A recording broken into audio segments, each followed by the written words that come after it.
Hola amigos de las redes sociales, de nuevo estamos en entrevista y en esta ocasión tengo la oportunidad de saludar y de conversar con el diputado Marcelo Toledo Cruz. Él es diputado local, consejero estatal y nacional de Morena, además fundador de Morena. Así es. Diputado, qué gusto. El gusto es mío. Muchas Hasta gracias. que se me hizo porque ya tiene rato que hemos platicado, pero no habíamos hecho algo formal como esto. Soy a tus órdenes. Diputado, primero me gustaría comenzar como me gusta comenzar con los invitados, un poquito, ¿quién es Marcelo Toledo? ¿De dónde es originario? ¿En qué ha estado, además de andar en la política? Fíjate que nací en un pueblo pequeñito de Villaflores, se llama Progreso Agrario. Desde muy niño salimos de ahí. En una ocasión me preguntaban, oye, ¿y por qué te saliste? No me salí, me sacaron, le digo. Me sacaron con mi madre, fuimos 7 hermanos, nos venimos acá a Tuxtla. Tengo actualmente 56 años, llegué aquí a los 4 o 5 años y nos hemos desarrollado toda la vida aquí en Tuxtla. Estudié parte de la primaria en la Gustavo Díaz Ordaz, aquí muy cerquita de tu oficina, en la Margarita Maza de Juárez, en el turno vespertino. Posteriormente me fui a la secundaria, la Adolfo López Mateos, el bachillerato. López. La López, los cuicos nos decían. Después nos fuimos a la Prepa 1, terminé ahí el bachillerato y en la UNAIS estudié la carrera de contabilidad en el 85-90. En el 93 ingreso yo al Colegio de Bachilleres de Chiapas, según yo iba por un semestre a dar clases. Por un semestre era yo técnico en programación y en computación y en esos años no era muy común ese tema. Me mandaron a llamar del COBACH por un semestre y me quedé ahí 23 años. Actualmente cuento con una licencia y sin goce de salario a partir del 1 de octubre del 2018. ¿El maestro todavía del COBACH? Tengo ahí una licencia sin goce de salario. Tú sabes, es la segunda vez que yo soy diputado. Asumí la primera ocasión el 1 de octubre del 2018, 18 al 21, y ahora estamos en el periodo de 2021-2024 y eso básicamente ha sido mi vida. Tengo 3 hijos de 23, 19 y 9 años. Para el auditorio, hoy que estamos platicando, según mis anotaciones, 2 de octubre, aparte de esta fecha emblemática para la vida pública del país, tengo entendido que es la fundación de Morena. Usted me decía que hay datos que dicen, que hablan toman como el inicio de Morena en 2014, cuando les dan el registro, pero entiendo yo que es el inicio de Morena, es un poco antes. Sí, y más que Morena, Movimiento Regeneración Nacional, muchos nos sumamos a esas filas como un movimiento López Obradorista. Okay. Fue mi caso específico. Yo empecé a ayudar en el 2006 a invitación de algunos amigos, de una hermana que andaba ahí caminando con ellos, y me decía, oye, ayuda. En realidad yo no sabía nada de ese tema, ¿no? Y ayudar en qué. ¿No le gustaba la política? Pues no, yo era del clásico ciudadano que decía que los políticos eran corruptos, que no quería uno saber nada de política. ¿Y son corruptos? Yo creo que como en todo, hay de todos, ¿no? Hay buenos, malos, irregulares, hay de todos. Entonces en el 2006 yo finalmente me decido y digo, bueno, ¿en qué les ayudo? A organizar. ¿Y organizar qué? Organizar a la gente. ¿Y cómo los organizo? Informándoles, impulsándoles, etc. Entonces, después de que pasa la elección del 2006, donde yo decía, pues va a ganar López Obrador, tiene mucho posicionamiento. Cuando sale aquel famoso López Obrador es un peligro para México, y veo cómo la televisión lo baja de donde ya estaba, donde era un triunfo casi seguro. Entonces, pasan esos resultados. Yo escucho como algunos en Chiapas que le alababan, que le aplaudían. Una vez pasando los resultados, hasta le decían mesiánico, hasta le decían el loco, pues ya habían alcanzado las posiciones que ellos buscaban en ese 2006. Entonces yo en diciembre, pues digo, sí voy a ayudar. Entonces ahí es como yo me incluyo, y fíjate, un movimiento con mucha fortaleza, con mucha autoridad moral. Lo que menos había eran recursos.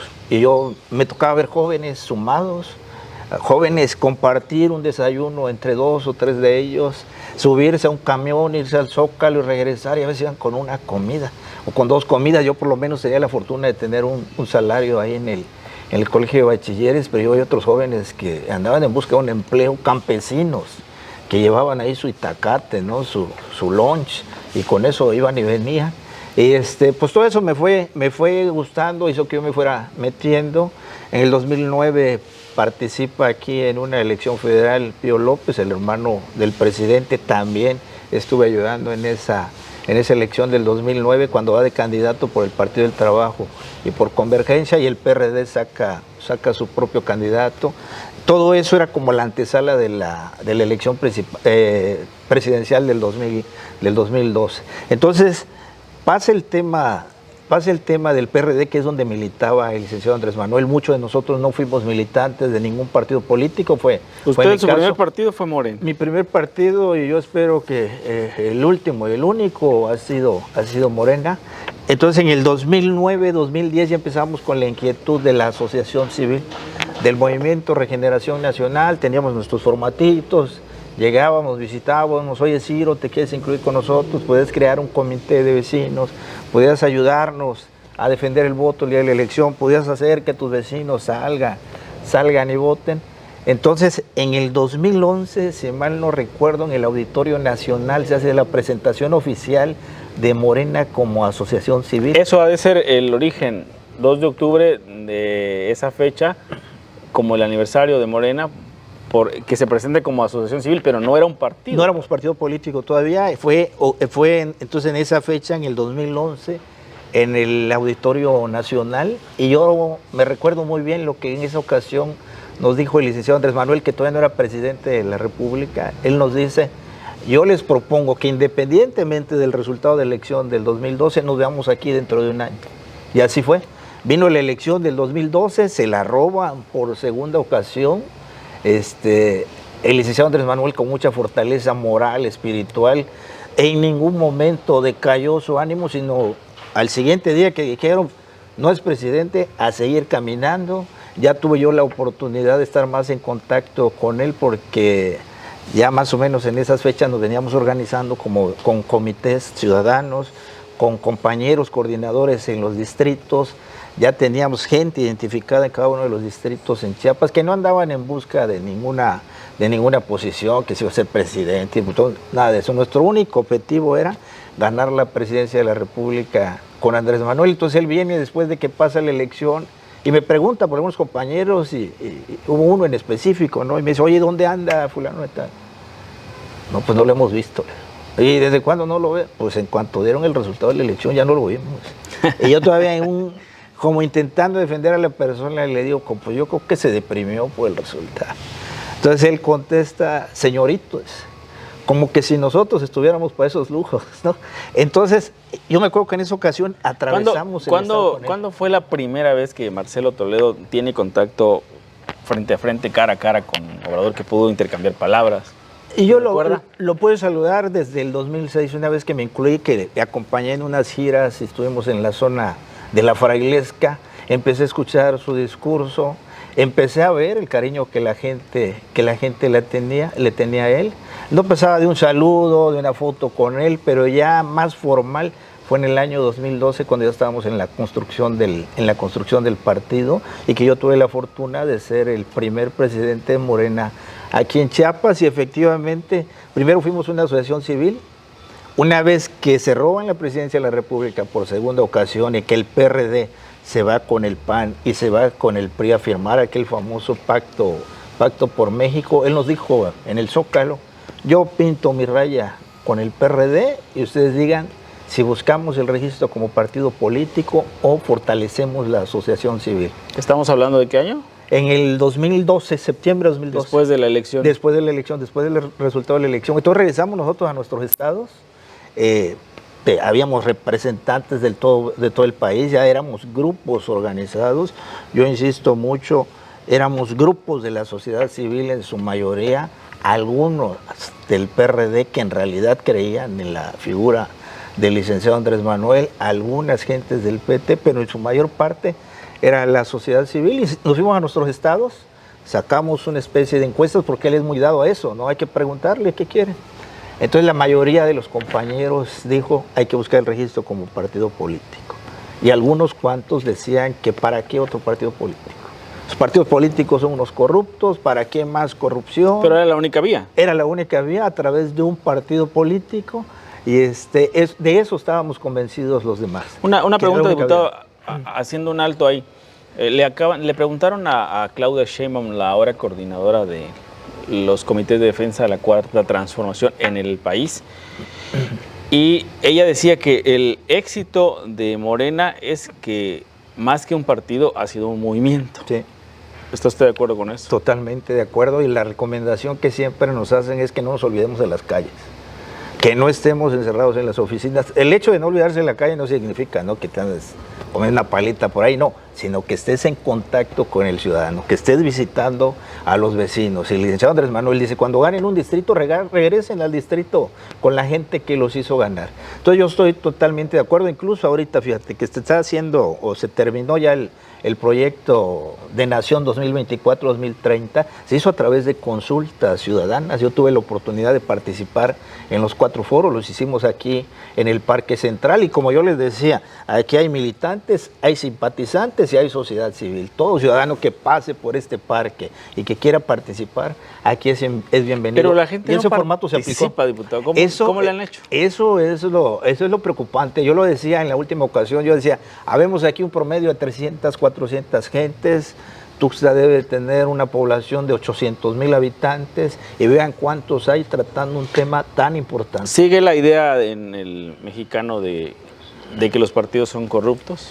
O la política, apatía, la falta de interés, o el mismo problema en que se ve envuelto el ciudadano, la falta de empleo, la carestía, tus problemas al interior de tu casa, tus problemas con tus hijos, los problemas. Entonces, yo creo que nos envolvemos tanto en eso que decimos no tenemos tiempo para tener. ¿Qué voy a andar perdiendo mi tiempo en? No, en lugar de estar ahí escuchando a canijo Marcelo Toledo en el parque, mejor me voy a Cañahueca, un futbolito, ¿no? O voy al mercado, etcétera. Pero yo creo que es bien importante que el ciudadano participe, porque finalmente es la clase política la que toma decisiones, es la clase política la que logra beneficios o no beneficios para los ciudadanos.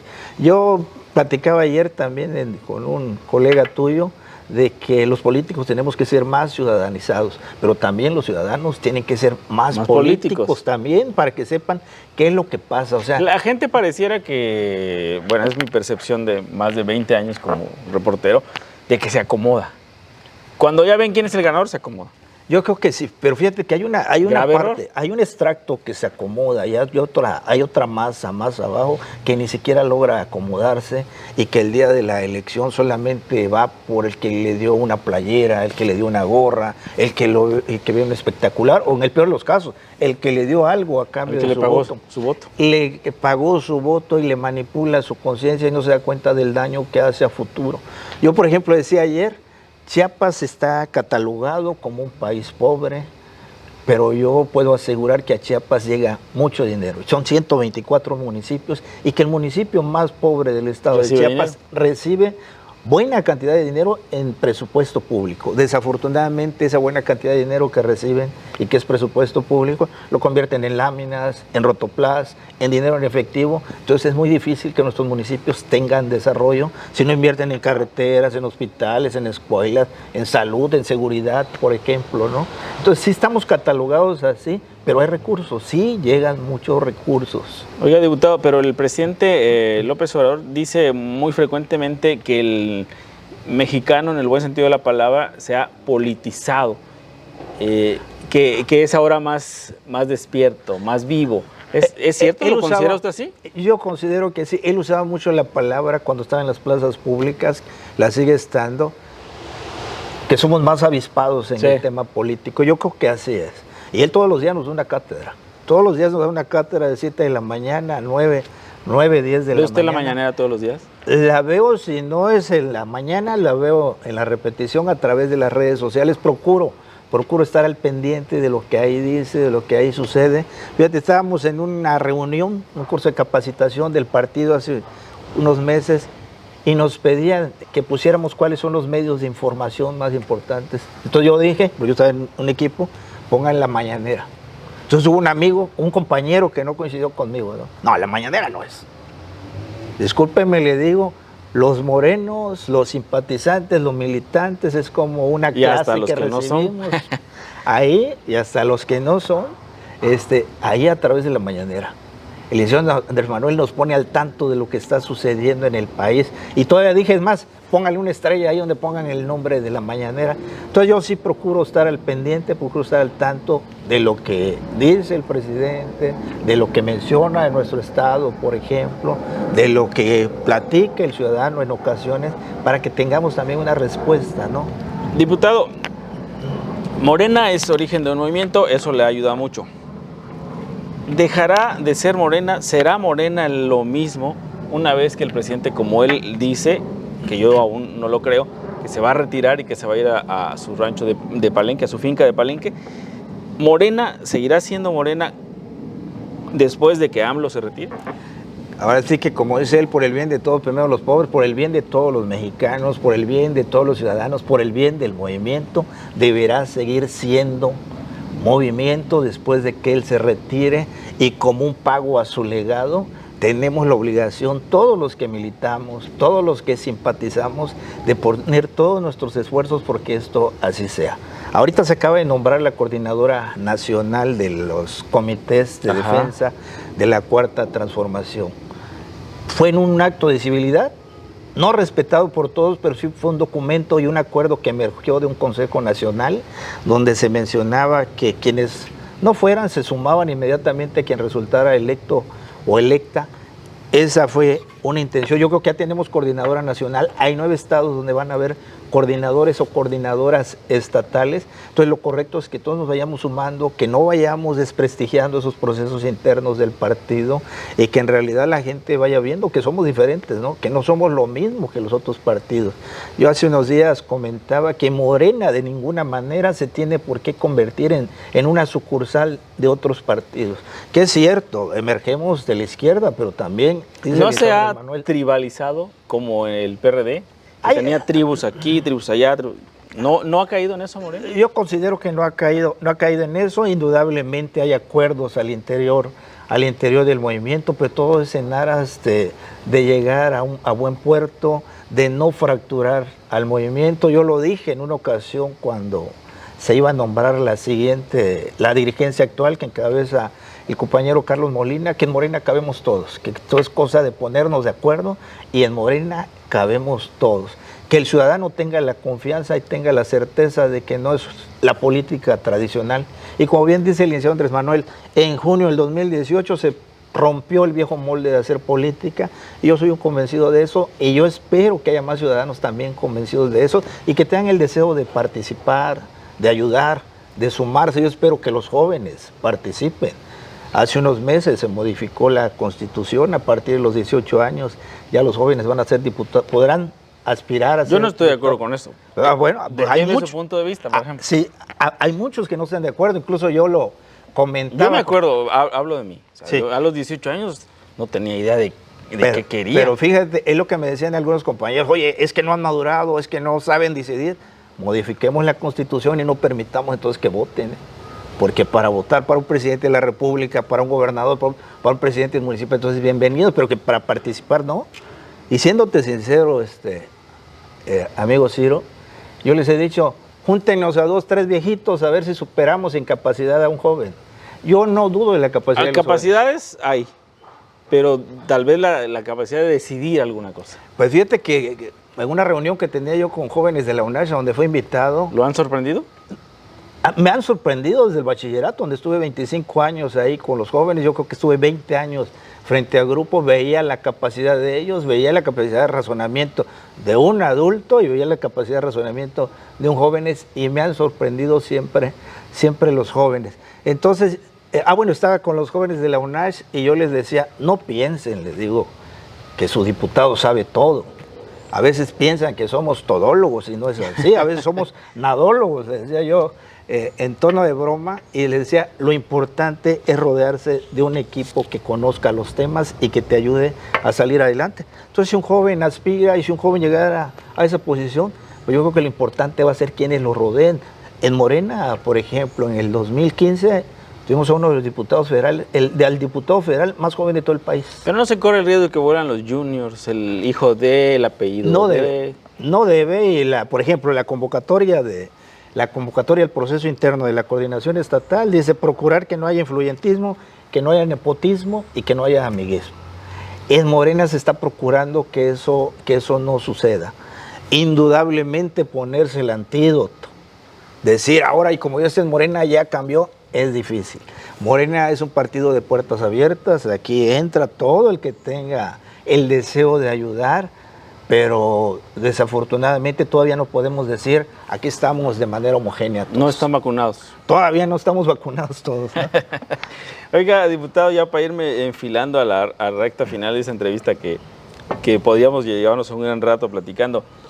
Háblenos de este proceso interno que se acaba de llevar a cabo aquí a nivel local, el primer filtro, le llamé yo, de este proceso para designar al coordinador estatal de la Cuarta Transformación, que a su vez va a ser el precandidato a la gobernatura del estado. ¿Cómo fue? Porque hubieron ciertas dudas, usted salió a aclarar. Sí, salí a aclarar y lo voy a hacer cada vez que sea necesario.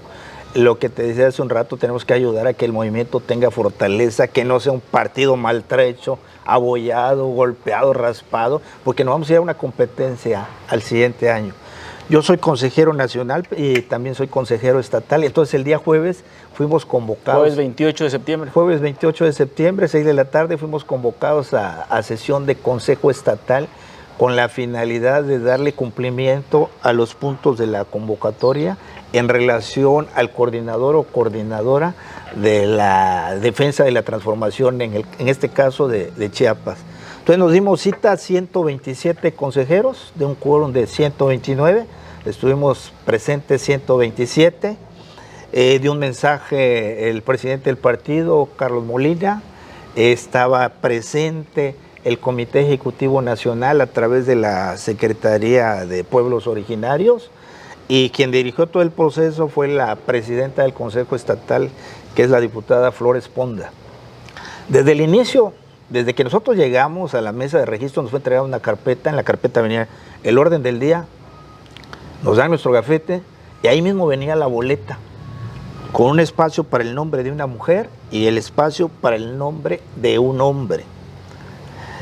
O sea, cada consejero podía votar por un hombre y por una mujer. Cada consejero podía votar 2 veces. Por un hombre y por una mujer. No por 2 hombres ni por 2 mujeres. Pero por un hombre. Pero digamos que podía votar 2 veces. Por 2 integrantes. 2 personajes. Así es.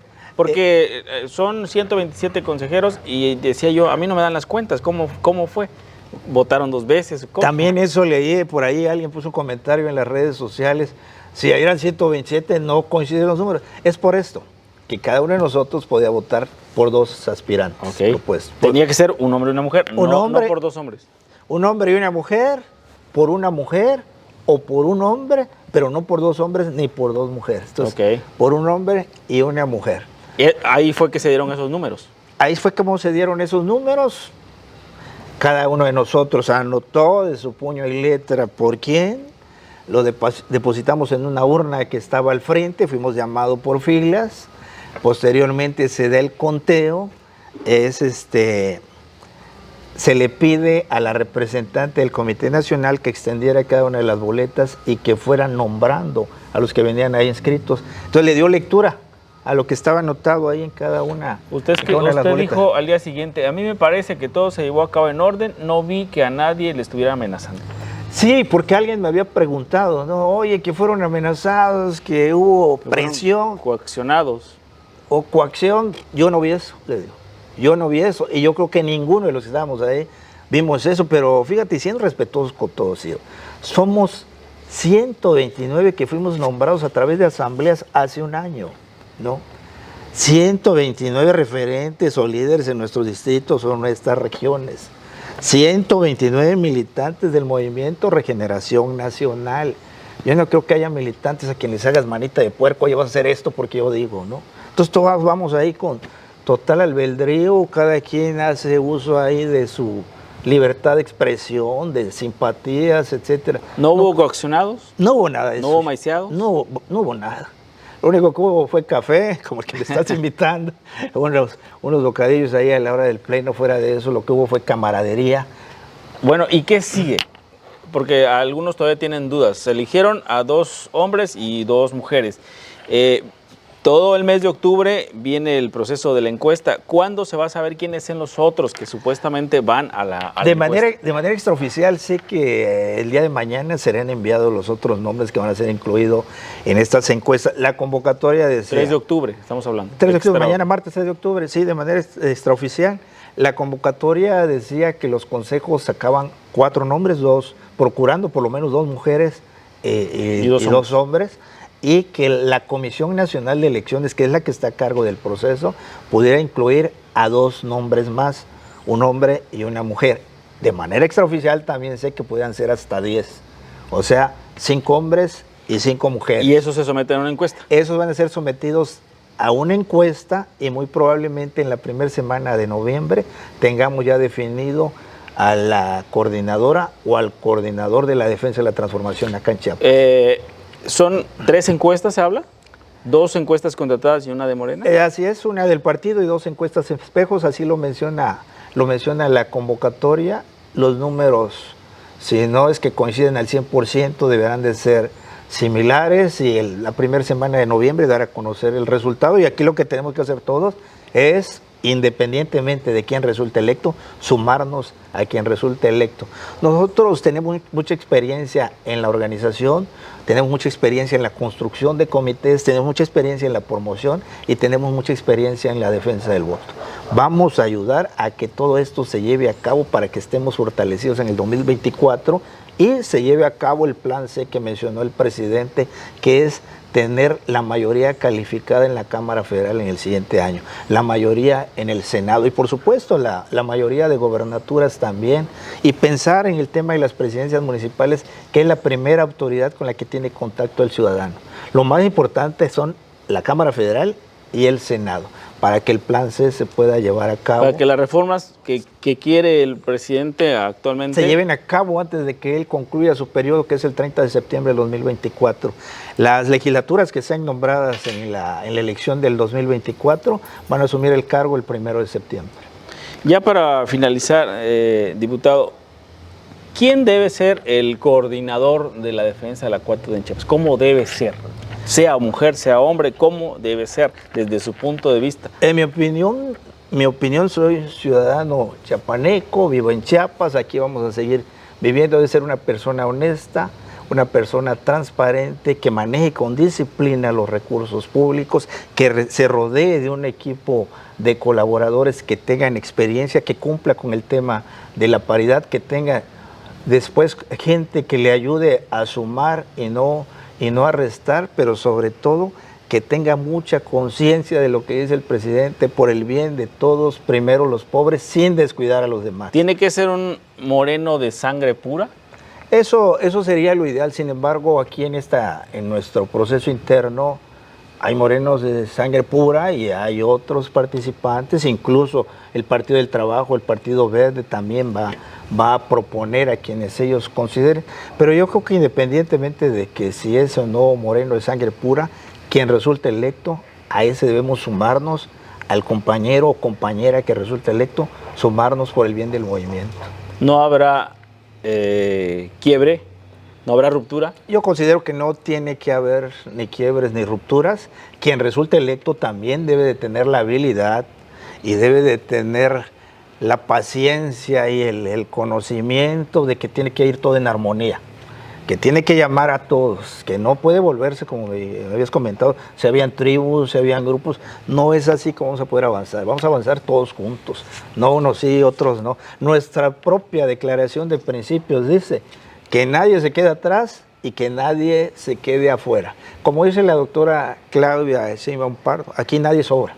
Todos son importantes, que con esa misma filosofía se tiene que tomar el tema de Chiapas. La última pregunta, ¿dónde lo vamos a ver a usted en el 2024? Pues ayer inició el tercer año legislativo, el último año de esta legislatura. Yo voy a esperar los procesos internos del partido para poder saber en qué momento puedo yo decir en qué quiero participar para el 2024. Quiero seguir participando, quiero seguir siendo parte del movimiento en cualquier espacio donde se puede estar. Lo importante es seguir participando, seguir tomando decisiones y seguir ayudando, ¿no? Que a todos nos vaya bien. Diputado. Muchísimas gracias, Ciro. Gracias por esta conversación tan franca. Auditorio, hasta la próxima.